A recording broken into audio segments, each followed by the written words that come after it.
তুই এত রাতে এখানে? তোমরা আসছো তাই দেখা করতে চলে এলাম। কিন্তু তুই জানলি কিভাবে আমরা এখানে উঠেছি? এটা তো নর্মাল ব্যাপার, কারণ বাংলাদেশে আসলে তো তোমরা এই গেস্ট হাউসে উঠো। বুঝলাম। এবার বল কেমন আছিস? আলহামদুলিল্লাহ ভাই, ভালো। আর তোমার হাত মাথায় আছে, খারাপ কি হয় থাকি বল। এত পাম দিস না, ফুলে যাব।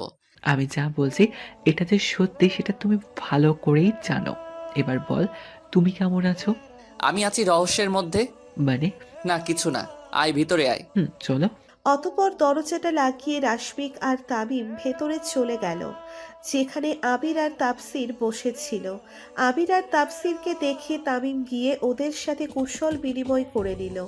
কুশল বিনিময় শেষ হলে তাপসির তামিমকে উদ্দেশ্য করে বলল, আর কতক্ষণ দাঁড়িয়ে থাকবি, এবার বস। হুম। তোকে যে কাজটা দিয়েছিলাম সেটা কত দূর? হ্যাঁ, সেটার ব্যাপারে তো জানতে এলাম।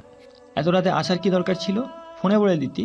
হুম, আমিও একবার সেটা ভেবেছিলাম, কিন্তু পরে আবার ভাবলাম তোমাদের সাথে দেখাও হয়ে যাবে আর খবরটাও দেওয়া হবে, তাই চলে আসলাম। যাক, ভালো করেছিস। এবার বল কি খবর? তুমি যে নাম্বারটা দিয়েছে সেটার কোনো এক্সিস্টেন্স নেই।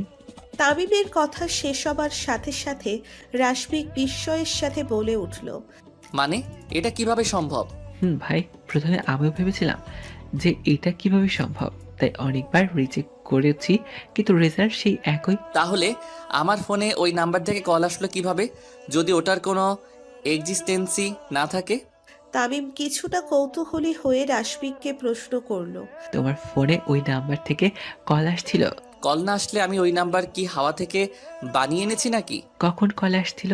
তাপসির যখন তোকে কল দিয়ে ওই নাম্বারের কথা বললো তার কিছুক্ষণ আগে। কিন্তু ভাই, এটা তো কোনোভাবেই সম্ভব না। তাও আমার পার্সোনাল নাম্বারে কল দিছে, যে নাম্বারের কথা আবির আর তাপসির ছাড়া অন্য কেউ জানে না। কিন্তু ভাই, এই নাম্বারে কোনো ভিত্তিরে সিম কোম্পানির বিষয়টা কনফার্ম করছে। আচ্ছা তোরা কথা বল, আমি উপরে গেলাম। আচ্ছা ভাই। রাশমিক ওদের থেকে বিদায় নিয়ে উপরে চলে গেল। আবির আর তাফসির রাশমিকের যাওয়ার দিকে তাকিয়ে আছে। তামিম তাফসিরকে উদ্দেশ্য করে বলল, রাশমি, ভাইয়ের কি হয়েছে? একটা বিষয় ভাইকে খুব ভাবাচ্ছে। কি বিষয়? নিউ ইয়র্কের মাফিয়া কিং গ্যাং লিডার ফাহিমকে চিনিস? ভাই, তার সাথে ভাইয়ের একটু কথা কাটাকাটি হয়েছিল। কি বিষয় নিয়ে? ও বাংলাদেশের ড্রাগসের বিজনেস রান করাতে চায়। আর তুই তো জানিস ড্রাগ জিনিসটা ভাইয়ের কতটা অপছন্দের। এই সমস্যা, একটা বিষয় নিয়ে ভাইয়ের এত চিন্তা? না, এটা নিয়ে ভাইয়ের কোনো চিন্তা নেই। তাহলে ভাইয়ের চিন্তা অন্য জায়গায়। কোথায়? ফাহিমের সাথে ভাইয়ের যেদিন কথা কাটাকাটি হয় তার পরের দিন রাতে ফাহিমকে কেউ মেরে ওর লাশ আমাদের বাসার গেটের সামনে রেখে যায়। আর ভাইয়ের ফোনে দুটো মেসেজও আসে। ও মাই গড, কিসের মেসেজ? যে ফাহিমকে মেরেছে তার মেসেজ, সাথে সিসিটিভি ফুটেজও গায়েব। আর তোকে যে নাম্বার দিলাম সেই নাম্বার দিয়ে ভাইয়ের ফোনে একটা মেয়ে কল করেছিল, বুঝলি এবার? এসব কি একটা মেয়ে করছে নাকি? আমরা আসার সময় কয়েকটা গাড়ি আমাদের পিছনে, আর সেই গাড়িগুলো কিছু দূর যাওয়ার পর ব্লাস্টও হয়ে যায়। যে ওই মেয়েটাই করেছে। একটা মেয়ে এত কিছু করছে? আমার মাথায় কিছু আসছে না। একটা মেয়েই করেছে, তবে আমার যতদূর মনে হয় মেয়েটা ভাইকে ভালোবাসে আর তাই এসব করছে। তাহলে ভাই লাইফেও ভালোবাসা আসলো? হয়তো। আচ্ছা ভাই, আমি তাহলে এখন উঠি, রাত অনেক হয়েছে। আর কোনো দরকার হলে আমায় জানিও। ওকে, সাবধানে যাস। অতঃপর তামিম বাসা থেকে বেরিয়ে গেলে আবির আর তাপসির দরজাটা লাগিয়ে ওদের রুমে চলে গেল ঘুমানোর জন্য। ঘড়িতে সময় সকাল 7:45। রাশমিকের ঘুম ভাঙল ওর ফোনের রিংটনের আওয়াজ শুনে। ও ঘুম ঘুম চোখে ফোনটা বালিশের নিচ থেকে বের করে না দেখেই কলটা রিসিভ করে নিল। রাশমিক ঘুম ছড়ানো কণ্ঠে বলে উঠল, হ্যালো, কে? অপর প্রান্ত থেকে একটা মেয়েলি কণ্ঠস্বরের আওয়াজ ভেসে আসলো রাশমিকের কানে। আর এটা সেই মেয়েটাই যে গতকাল রাতে ওকে কল দিয়েছিল। তোমার বউ। কি?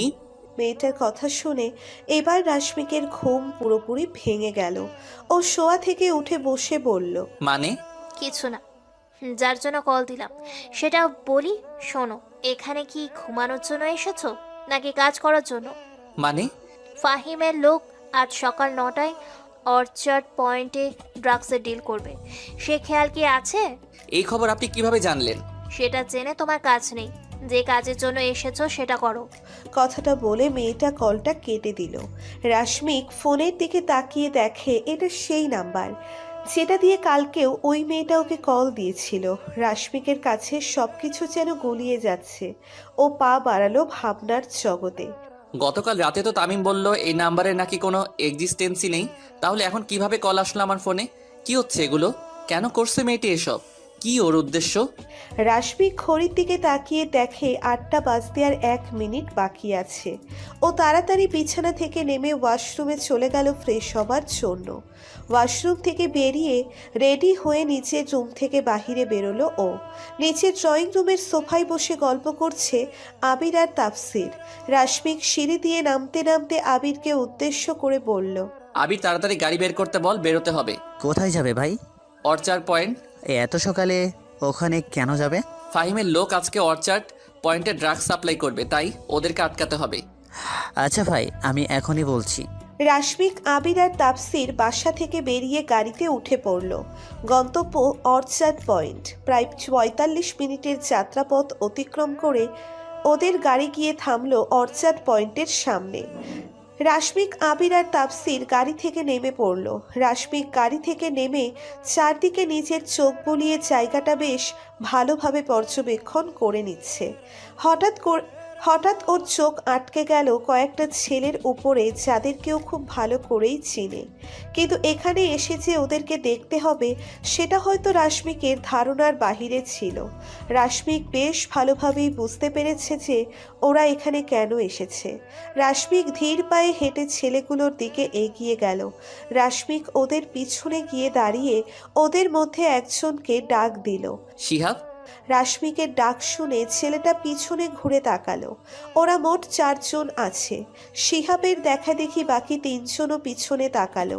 রাশমিককে এখানে এভাবে দেখে শিহাব বেশ খানিকটা চমকে গেল। এখানে এসেছে রাশমিকের দেখা পেতে হবে সেটা হয়তো ও ভাবেনি। শিহাব রাশমিকের দিকে তাকিয়ে কাঁপা কাঁপা গলায় বলল, ভাই তুমি এখানে? কেন আশা করিসনি বুঝি? না আসলে হঠাৎ করে এখানে আসলে তো, তাই আর কি। আর তুমি বাংলাদেশে আসলে কবে? গতকাল রাতে। কেন ভাই, কোনো জরুরি কাজ আছে নাকি? খুব জরুরি। কি কাজ ভাই? সেটা সময় হলে জানতে পারবি। সময় হলে জানতে পারবো মানে? বুঝলাম না ভাই। সময় হোক, বুঝতে পারবি। আচ্ছা এখন আসি, কাজ আছে। ওকে ভাই। কথাটা বলে রাশমিক পিছনে ঘুরে হাঁটা আরম্ভ করলো। ওর পিছু পিছু আবির আর তাফসিরও যাচ্ছে।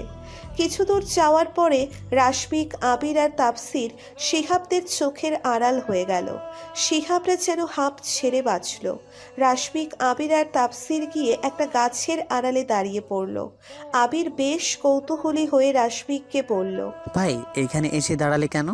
একটু অপেক্ষা কর, বুঝতে পারবি। আচ্ছা ভাই। কিছুক্ষণ পর শিহাবদের সামনে একটা কালো গাড়ি এসে থামলো। একে একে গাড়ি থেকে মোট 6 জন লোক নামলো।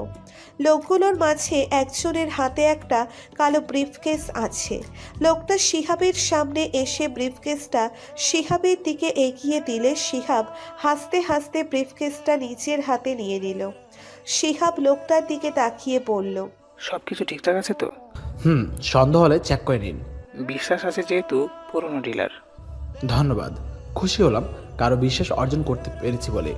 ওকে দেন, বাই নাও, পরে আবার দেখা হবে। সিউ সুন। শিহাব লোকটার দিকে তাকিয়ে বলল। অতঃপর লোকটা শিহাবের সাথে হাত মিলিয়ে আবার নিজের গাড়িতে উঠে পড়ল এবং গাড়ি নিয়ে ওখান থেকে চলে গেল। শিহাব একটা হাসি দিয়ে পিছনে ঘুরে যখন চলে আসতে যাবে তখনই ওর চোখ আটকে গেল সামনের দিকে, কারণ সামনে রাশমিক দাঁড়িয়ে আছে। ও নিজের হাতে থাকা ব্রিফকেসটা অন্যজনের হাতে ধরিয়ে দিয়ে রাশমিকের দিকে 2 কদম এগিয়ে গেল এবং বলল, ভাই তুমি আবার আসলে যে, কোনো সমস্যা হয়েছে কি? রাশমিক একটা মুচকি হাসি দিয়ে বলল, সমস্যা তো একটা হয়েছে, আর সেটা একমাত্র তুই সমাধান করতে পারবি। কি সমস্যা ভাই? আর আমি কিভাবে সমাধান করব? নিজের জীবন দিয়ে সমাধান করবি। শিহাব কাঁপা কাঁপা গলায় বলে উঠল, জীবন দিয়ে মানে? মনে আছে তোকে আমি বলেছিলাম তুই যে কোনো ভালো কাজ কর, আমি সবসময় তোর সাথে থাকবো। ভাই মনে আছে। আর অন্যের কোনো ক্ষতি করতে চাইলে তার পরিণতি কি হবে সেটাও নিশ্চয়ই মনে আছে। হঠাৎ এসব কথা বলছো কেন ভাই? একটু আগে তুই যে কাজটা করলি সেটা কি ঠিক করলি? আমি কি করেছি সেটা তো বলো। ড্রাগসের ডিল করেছিস। তাতে কি? আমি তো আর কারো ক্ষতি করছি না। তুই এখন ওই ড্রাগসগুলো কোথায় কোথায় সাপ্লাই করবি? বিভিন্ন স্কুল, কলেজ, ভার্সিটি এইসব জায়গায় এগুলো বেশি চলে। বাহ, তুই নিজেই তো বলে দিলি কিভাবে মানুষের ক্ষতি করছিস, আমাকে কি আর ভেঙে বলতে হবে? মানে? তুই এই ড্রাগসগুলো বিভিন্ন স্কুল কলেজ আর ভার্সিটিতে সাপ্লাই দিবি তাই না? হুম, তোর এই সাপ্লাইকৃত ড্রাগস অনেক ছেলেমেয়ে কিনবে। সেটা তো অবশ্যই। বর্তমানে স্কুল কলেজ এগুলোর ডিমান্ড অনেক বেশি। আর তোর ওই ড্রাগসকে হাজার হাজার শিক্ষার্থীর ভবিষ্যৎ নষ্ট হবে, কি তাই তো? কিন্তু ভাই আমি তো ওদেরকে বলিনি যে তোমরা ড্রাগ খাও, ওরা নিজেদের ইচ্ছে নেই। তুই যদি ওদের কাছে এগুলো না পৌঁছাতি তাহলে তো ওরা নিত না। সো আসল দোষী কিন্তু তুই নিজে। এত কিছু আমি জানি না, ফাহিম ভাই আমাকে করতে বলেছে তাই আমি করছি। অনেক টাকাও দিবে বলেছে। এখন যদি আমি তোকে পরপরে পাঠিয়ে দেই তাহলে তোর কোন ফাইম ভাই এসে বাঁচাবে? আমাকে মারলে ফাহিম ভাই তোমাকে মেরে ফেলবে। রাশমিক একটা মুচকি হাসি দিয়ে বলে উঠল। তা কোথা থেকে এসে মারবে? নিউ ইয়র্ক থেকে। কিন্তু তোর ফাহিম ভাই তো নিউ ইয়র্কে নেই। তাহলে কোথায় আছে? সেটা জানতে হলে তো তোকেও সেখানে যেতে হবে। মানে? রাশমিক নিজের কোমর থেকে একটা গান বের করতে করতে বলল। মানেটা না হয় ফাহিমের কাছে গিয়ে বুঝে নিস। শিহাবকে আর কিছু বলার সুযোগ না দিয়ে রাশমিক ওর কপালের ঠিক মাঝ বরাবর একটা গুলি করলে শিহাব সাথে সাথে মৃত্যুর কোলে ঢলে পড়ল। শিহাবের সাথে থাকা ছেলেগুলো যখন নিজেদের গান বের করতে যাবে তখনই রাশমিকের পিছন থেকে আবির আর তাপসির ওদের তিনজনকে মেরে ফেলে। রাশমিক নিচের মাথাটা হালকা তাপসিরের দিকে ঘুরিয়ে বলে, ব্রিফকেসটা জ্বালিয়ে দে। আচ্ছা ভাই। অতঃপর তাপসির গিয়ে ব্রিফকেসটা জ্বালিয়ে দিয়ে আবার রাশমিকের পিছনে এসে দাঁড়িয়ে পড়ল। ওরা যখন ওখান থেকে চলে আসতে যাবে হঠাৎ রাশমিকের ফোনটা বেজে উঠল। রাশমিক হয়তো আন্দাজ করতে পেরেছে যে এই সময় কে কল দিতে পারে, তাই আর বিলম্ব না করে পকেট থেকে নিজের ফোনটা বের করে দেখে ওই মেয়েটা কল করেছে। হ্যাঁ, ওর আন্দাজটাই ঠিক প্রমাণিত হলো। রাশমিক ফোনের দিকে কিছুক্ষণ তাকিয়ে থেকে কলটা রিসিভ করে নিজের কানে ধরল। এতক্ষণ লাগে কেন একটা কল রিসিভ করতে? এরপর থেকে কল দিবার সাথে সাথে রিসিভ করবা, না হলে খবর করে ছেড়ে দিব। কি জন্য কল দিয়েছেন সেটা বলেন। লাশগুলো ওখানে ফেলে যাচ্ছ কার জন্য? মানে ওদের চারজনকে যে মারলে, তো লাশগুলো নিয়ে যাও ওখানে কার জন্য রেখে যাচ্ছ? আজব মহিলা তো, সেটা দিয়ে আপনার কি কাজ? আর আপনি কিভাবে জানলেন লাশের কথা? এক থাপ্পড় দিব। আমি মহিলা না, আমি মেয়ে। কিভাবে জানলাম সেটা তো রহস্য। আপনি মহিলা না মেয়ে সেটা জানার বিন্দু মাত্র ইচ্ছা আমার নেই, বুঝলেন? কিন্তু তোমাকে তো জানতে হবে, সেটা আজ হোক বা কাল। কালকেরটা কালকে দেখা যাবে, বর্তমানের কথা বলুন। বর্তমানের কথা বলার জন্য তো কল দিলাম। আজকে রাতে গাজীপুর ড্রাগসের ডিল আছে, পারলে নিজে আটকাও, না হলে আমাকে আটকাতে হবে। আপনি আটকাবেন মানে? মানে তুমি ওদের যদি কিছু না করো তাহলে আমাকে করতে হবে। আপনি কেন করবেন? তোমার জন্য। আমার জন্য মানে? সেটা সময় হলেই জানতে পারবে। আপনি আমার সম্পর্কে এত কিছু কিভাবে জানেন? আমি তো তোমাকে আগেই বলেছি যে আমি তোমার ছায়া। যেহেতু আমি তোমার ছায়া সেহেতু তোমার ব্যাপারে সবকিছু জানবো, এটাই স্বাভাবিক। আসলে আপনি কে বলুন তো? আর আমার কাছে কি চান? মেয়েটা কিছুটা নিচু স্বরে বলল। তোমাকে চাই। মানে? ওই যে বললাম সময় হলে জানতে পারবে। এখন বাংলাদেশে যে কাজের জন্য এসেছো সেটার দিকে নজর দাও। আর একটা কথা, আমার ব্যাপারে এত মাথা ঘামিয়ে লাভ নেই। আমি যদি না চাই তাহলে তুমি আমার অস্তিত্ব কোনোদিনই খুঁজে বের করতে পারবে না, তাই বৃথা চেষ্টা করো না। রাশমিকের কোনো জবাবের অপেক্ষা না করে মেয়েটা কলটা কেটে দিল। রাশমিক কান থেকে ফোনটা নামালে আবির ওর দিকে তাকিয়ে বলল, কে কল দিয়েছিল ভাই? সেই মেয়েটি। কি বললো? আজকে রাতে গাজীপুরে ড্রাগসের ডিলিং হবে সেটাই। সেটাও কি করে জানলো? জানি না, সকালেও ওই মেয়েটাই আমাকে কল দিয়ে জানিয়েছিল যে এখানে ড্রাগসের ডিলিং হবে। কোন নাম্বার থেকে কল দিয়েছে? গতকাল রাতে যে নাম্বার থেকে কল দিয়েছিল সেই নাম্বার থেকে। কিন্তু তামিম যে বললো ওই নাম্বারের কোনো অ্যাক্সিডেন্টসই নেই। জানি, সব কিছু কেমন যেন রহস্যময় হয়ে যাচ্ছে আমার কাছে। কোথা থেকে কি হয়ে যাচ্ছে কিছুই বুঝতেছি না। তাপসির মাঝখান থেকে বলে উঠল। এখন তাহলে কি করবে ভাই? হঠাৎ রাশমিকের মুখে একটা মুচকি হাসি ফুটে উঠল। ও তাপসিরের দিকে তাকিয়ে বলল, এবার আর আমি কিছু করব না, যা করার ওই মেয়েটা নিজেই করবে। মানে? আস্তে আস্তে সব বুঝে যাবি। আচ্ছা, গাজীপুরের উদ্দেশ্যে রওনা দিবা কখন? ডিলিং যেহেতু রাতে হবে সেহেতু সন্ধ্যার দিকে রওনা দেওয়াটাই আমার মনে হয় ভালো হবে, কারণ আগে গিয়ে বসে থেকে কোনো লাভ নেই। ওকে ভাই। আর শোন, বিকালে সাদিত, তালহার আর সানজিৎকে আসতে বলিস, কিছু কথা আছে ওদের সাথে। আচ্ছা। এখন তাহলে যাওয়া যাক। ভাই চলো। অতঃপর রাশমিক, আবির আর তাপসির গুটি গুটি পায়ে হাঁটতে হাঁটতে ওদের গাড়ির কাছে চলে এলো। ওরা তিনজন গাড়িতে উঠে বসলে গাড়ি চলতে শুরু করলো রাশমিকের গেস্ট হাউসের উদ্দেশ্যে। রাস্তায় জ্যাম না থাকার কারণে ওরা অল্প কিছুক্ষণের মধ্যেই পৌঁছে গেল ওদের গন্তব্যস্থলে। গাড়ি বাসার সামনে এসে থামলে রাশমিক, আবির আর তাপসির গাড়ি থেকে নেমে ভিতরে চলে গেল। ভিতরে গিয়ে রাশমিক যখন নিচের রুমের দিকে পা বাড়াতে যাবে তখন পেছন থেকে তাপসির বলে উঠল, কোথায় যাচ্ছ ভাই? রুমে যাচ্ছি। আমাদের সাথে একটু বসো। না, তোরা আড্ডা দে, আমার ভালো লাগছে না। খাবারের সময় ডাক দিস। আচ্ছা ভাই, ঠিক আছে। রাশমিক আর কোনো কথা না বাড়িয়ে নিচের রুমে চলে এলো। রুমে এসে ওয়াশরুমে চলে গেল ফ্রেশ হবার জন্য। ওয়াশরুম থেকে বেরিয়ে টাওয়াল দিয়ে হাত মুখ মুছে বিছানায় নিজের গা এলিয়ে দিল। ফাহিমের মৃত্যু থেকে আজকে পর্যন্ত ঘটে যাওয়া সকল কিছু ওকে খুব ভাবাচ্ছে। কোনো রহস্যের অন্তরালে পৌঁছতে পারছে না ও, কিন্তু তাতে রাশমিকের কোনো মাথা ব্যথা নেই। ওর চিন্তা অন্য জায়গায়। একজন অপরিচিতা যাকে আমি চিনি না, হয়তো কোনোদিন স্বচক্ষে দেখিও নি, কিন্তু সেই অপরিচিতা আমার ব্যাপারে সব কিছু জানে। এছাড়াও এমন অনেক কিছু জানে যেগুলো বাহিরের মানুষের জানার কোনো প্রশ্নই আসে না। তাহলেও কিভাবে জানলো? আচ্ছা, আমি কি ওকে কোনোভাবে চিনি? না, মনে তো হয় না।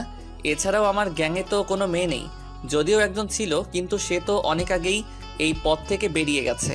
আর ও যে এমনটা করবে না সেটা আমি নিশ্চিত। তাহলে আর কে? ধুর, আর ভাবতে পারছি না। ধীরে ধীরে এক অদৃশ্য গোলকধাঁধার মাঝে হারিয়ে যাচ্ছি আমি। তবে পুরোপুরি তলিয়ে যাওয়ার আগে আমাকে এই রহস্যের উদ্ঘাটন করতেই হবে। আর কিভাবে করব সেটার রাস্তাও আমি জানি। এখন শুধু সঠিক সময়ের অপেক্ষা। গেমটা তো এতদিন একা একাই খেললে, এবার না হয় আমিও একটু খেলি। গেট রেডি বেবি, তুমি বুঝতেও পারবে না কখন নিজেকে আমার সামনে এনে ফেলবে। কথাটা বলে একটা মুচকি হাসি দিল রাশমিক। তাপসির হঠাৎ রাশমিকের রুমে ঢুকতে ঢুকতে বলল, কি ব্যাপার ভাই, কারো প্রেমে পড়লে নাকি? তাপসিরের গলার আওয়াজ শুনে রাশমিক শোয়া থেকে উঠে বসল এবং বলল, আমি আর প্রেম সেটা তো সাপে নেউলের সম্পর্ক, কিন্তু তোর হঠাৎ কেন মনে হলো আমি প্রেমে পড়েছি? একা একা হাসাটাই প্রেমে পড়ার লক্ষণ। কই, আমি তো জানি না। তুমি কি আগে কখনো প্রেম করছো নাকি যে জানবে? যেভাবে বলতেছিস তাতে মনে হচ্ছে তুই প্রেমের উপরে পিএইচডি করেছিস। সেরকমই ধরে নাও। তো এই পর্যন্ত কয়টা মেয়ের সাথে প্রেম করলি? একটাও না। আমার তো মনে হয় তোর রিলেশন আছে। তাপসির সামান্য মন খারাপ করে বলল, তোমার জন্য কি আর সেই উপায় আছে? কেন, আমি আবার কি করলাম? তুমি নিজেও করো না আর আমাদেরকেও করতে দাও না। প্রেম করা ভালো না, শুধু শুধু সময় নষ্ট। বাদ দাও ওই কথা। এখন বলো, কি জন্য হাসছিলে একা একা? সেটা না হয় এখন অজানাই থাক, সময় হলে জানতে পারবি। সাদিদ, ফাহিম আর সানজিদকে বিকেলে আসতে বলেছিস? ভাই বলছি, ওরা বিকালের মধ্যে এসে পড়বে। ওকে, এখন বল তুই কেন এসেছিস? কোনো কাজ আছে নাকি? কয়টা বাজে দেখেছো? খাওয়া দাওয়া করবে না নাকি? কয়টা বাজে? 2টা। এত তাড়াতাড়ি 2টা বেজে গেল? আর এত তাড়াতাড়ি কই দেখো? আর এত তাড়াতাড়ি কই দেখো? ঠিকই তো আছে। হয়তো খেয়াল করিনি। হয়েছে, আর খেয়াল করতে হবে না। এখন খেতে চলো। তোরা খেয়েছিস? না, এখনো খাইনি। কেন? তুমি সাথে থাকলে একা একা খেয়েছি কখনো আমরা? আচ্ছা তুই যা, আমি আসতেছি। আচ্ছা ঠিক আছে, কিন্তু তাড়াতাড়ি এসো। তাপসির রাশমিকের রুম থেকে বেরিয়ে গেলে রাশমিক কিছু একটা ভেবে ওর রুমের বারান্দায় চলে গেল। বারান্দায় কিছুক্ষণ দাঁড়িয়ে আবার নিচের রুমে চলে এলো ও।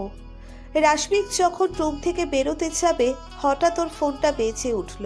ও টেবিলের উপর থেকে ফোনটা হাতে নিয়ে চোখ রাখলো ফোনের স্ক্রিনে ভেসে ওঠা নাম্বারটা দেখে রাশমিকের মুখে একটা মুচকি হাসি ফুটে উঠল। ও হয়তো জানতো এখন কলটা আসতে পারে, তাই আর বিলম্ব না করে তাড়াতাড়ি কলটা রিসিভ করে ফোনটা নিচের কানে ধরল। অপর প্রান্ত থেকে একটা মিষ্টি মেয়েলি কণ্ঠস্বরের আওয়াজ ভেসে আসলো রাশমিকের কানে। হ্যালো, বলুন। হঠাৎ বারান্দায় কেন গিয়েছিলে? আপনাকে দেখার জন্য। মেয়েটা কিছুটা কাঁপা কাঁপা গলায় বলল, মানে? সবকিছুর মানে থাকে না, আর কিছু কিছু কথার মানে খুঁজতে হয় না। তুমি কি এসব বলছো? হ্যাঁ, নাকি আমার কথা আমাকেই ফিরিয়ে দিচ্ছ? কোনটা? আপনি যেটা মনে করেন। আর তুমি আমাকে বারান্দা থেকে দেখেছো মানে? দেখেছি মানে?